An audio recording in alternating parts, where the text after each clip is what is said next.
नागपूर शहर गुन्हे शाखेच्या युनिट 3 पथकाने पुन्हा एकदा उल्लेखनीय कामगिरी करत शांतीनगर पोलीस ठाण्याच्या हद्दीतील घरफोडीचे 2 गुन्हे उघडकीस आणले आहेत।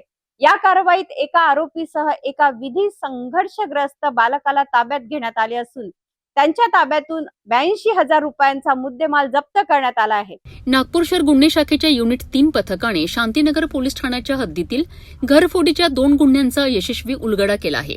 शांतीनगर पोलीस ठाण्यात नोंद असलेल्या अपराध क्रमांक 118-26 आणि 122-26 या 2 घरफोडीच्या गुन्ह्यांचा तपास करत असताना पोलिसांनी निकेश रितेश लिंगायत वय 19 वर्ष याला ताब्यात घेण्यात आले।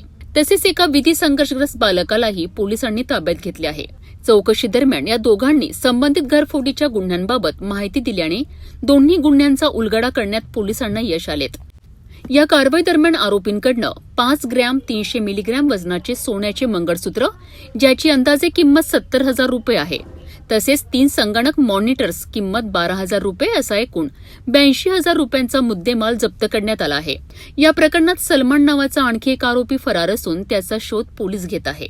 ताब्यात घेतलेल्या आरोपी व विधी संघर्षग्रस्त बालकाची वैद्यकीय तपासणी करून त्यांना आणि जप्त मुद्देमालाला पुढील कारवाईकरिता शांतीनगर पोलीस ठाण्याच्या ताब्यात देण्यात आले आहे।